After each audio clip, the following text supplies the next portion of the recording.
But in any case, silence is powerful. Outer silence leads to inner silence, which in my case led first to sleep. But is that the end of its benefits? And why is silence so valuable in the spiritual life? And how and where can you find it these days? Today on the show, we're getting comfortable with silence. And here to lead us through it is our spiritual director for the day, Father Joseph Johnson, pastor of Holy Family Catholic Church in St. Louis Park, Minnesota. Father Joseph, thanks for joining us again. Hello, Patrick. Good to be with you. Good to be with you as well. I was wondering when I introed the show that way, Father, if you were just going to sit in silence for a little bit when I introduced you. You know, I was thinking about pranking you that way and just doing that, but then I thought poor Nick and the others in the technical side of things would be frantically scrambling to see if there's something wrong with the line and all of that. So I didn't want. I wasn't sparing. It wasn't merciful to you. I was merciful to Nick. Oh, that's fine. So Nick, make a note of that. Yeah. All right. Very good. Well, and it brings us to a point, you know, where you talk about the importance of silence, and we live in a noisy world, and I still remember a great old maxim that I saw inscribed in Latin. I'll translate it. It said, "Be silent, or say something better than silence." Ooh. And I thought, wow. Now that's a standard to measure yourself against. You know, is what is it that's going? What the words that are going to come out of my mouth? What are they going to contribute that are something positive and not just filling up space? Mm-hmm. And it's a good thought. And of course, so many of our sins, and unfortunately, the sins that we don't even notice, are sins of speech. Whether it's talking about other people's faults or gossip or just about me. I want you to look at me, draw attention to me. You know, these things that just take up space in our world. Are they really better than silence? What does it mean to watch our tongue so that what we contribute is something better than silence? And of course, the old maxim that I think probably all of us of a certain generation grew up with was silence is golden. Right. Right. Yep. And that there is a sense where when we're rambunctious little, you know, toddlers and adolescents running around screaming at the top of our lungs, you know, we were admonished, you know, silence is golden. And to recapture something of that, of why is it golden? What is it? And especially in the spiritual life. Mm-hmm. Mm-hmm. Well, that's exactly what we want to get into, Father. And so maybe lead us into why is silence so important in our spiritual lives? Well, you know, Mother Teresa is a great favorite of mine. And at one point, she was asked for, she was out and about doing something, and someone asked her for her business card, and she was sheepish. She didn't have such a thing as a business card. But she thought about it, and she came up with a business card. She put this quote on it. "The fruit of silence is prayer. The fruit of prayer is faith. The fruit of faith is love. The fruit of love is service. And the fruit of service is peace." You know, and that was Mother Teresa's business card. But it all starts with silence. Wow. Right? And too often we can think about silence as an absence, whereas silence is really making space for a presence. Right? And of course, we say nature abhors a vacuum. And so you and I, we fill our lives with noise. You know, the second we get up in the morning, maybe we turn on the radio. The second we get in the car, we turn it on. Or people, even now, things that used to be silent, like jogging. You know, well, nope, I got to have my earbuds in. People just actually walking around cities. You see them, no interaction with one another because they have earbuds on. We're being filled with sound. But it takes a toll on our relationships with one another, and it certainly takes a toll on our relationship with God. because we grew up with the understanding of, okay, make sure you say your prayers, right? So recite the prayers that we have memorized, and we're doing our duty to God, right? But of course, as we grow up, we have to move beyond, quote, saying our prayers to praying as a conversation with God. Mm-hmm. And a conversation has to be a two-way street. Otherwise, it's a monologue.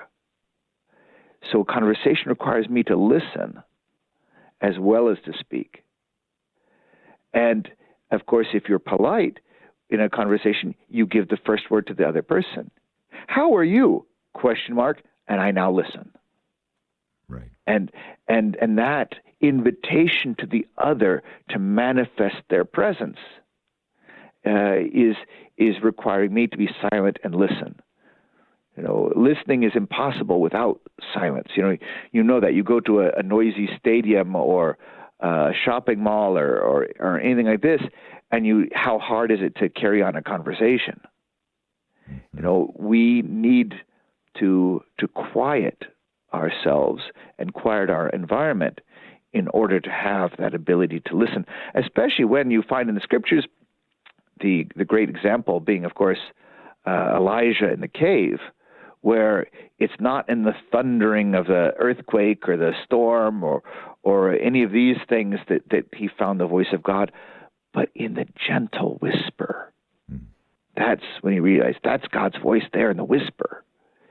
And if we don't have silence, we don't hear whispers. So we need to cultivate a spiritual silence, but it begins with a physical silence.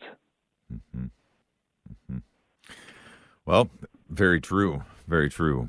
Our spiritual director today, Father Joseph Johnson, pastor of Holy Family Catholic Church in St. Louis Park, Minnesota, as we're talking about getting comfortable with silence. And Father, for all the reasons you just mentioned, I think you're right. We have created some of this noise. And in my opening story, I was talking more about noise that was just around me all the time. But it's true. I create noise in my life. Other people create noise in their own life. They rely on noise to fill spaces, whether we're driving or jogging or whatever we're doing, as you said. So I guess the next question that comes to mind is, all right, so how do we undo that? Because it's become even habitual these days. Well, you're right. It takes some effort. I'll tell you one thing I do for Advent and for Lent. I love music, right? So I love if I'm going to sit down and do a little reading, I'll have a little classical music in the background. I get in the car. I want some music on too, but part of what I do as an austerity, as a penance during Advent and Lent, is I deny myself music. Mm. And then I appreciate. Now, the first week or so is tough. There's withdrawal, right? Mm. But then you get to a space where it's peaceful to have that quiet. And it allows for a thoughtfulness, for your mind to engage.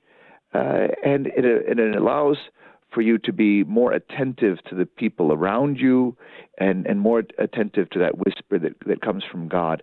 But again, we can't think about silence as absence.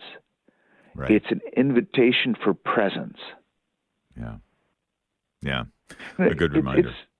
It's similar to when I was a kid, we didn't have all these video games and things like this, and your parents would open the door and throw you outside and say, go Yep. play. I have sticks and dirt, right? Sticks and dirt. But you had to use your imagination then, right? Those sticks became, knights in shining armor, and that dirt you mounded up there, that was a castle, and whatever it was, you allowed your imagination to work. Part of the casualty of noise is thoughtfulness and imagination.